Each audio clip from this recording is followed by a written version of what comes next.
Hi friends, ఏంటి eggs చూపిస్తున్నాను అనుకుంటున్నారా? కోడిగుడ్డు పులుసు చేస్తున్నాను ఫ్రెండ్స్. దీనికోసం మనకి 2 ఉల్లిపాయలు కావాలి, పచ్చిమిర్చి 2 తీసుకున్నాను ఫ్రెండ్స్.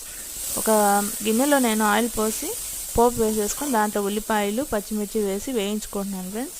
బాగా వేయించుకోవాలి. తర్వాత ఇంత ముందుగానే కొంచెం ఉప్పు వేసుకోండి, తొందరగా వేగుతాయి ఉల్లిపాయలు. తర్వాత మూత పెట్టి 10 నిమిషాలు మగ్గబెట్టండి. తర్వాత టమాటాలు 2 తీసుకున్నాను.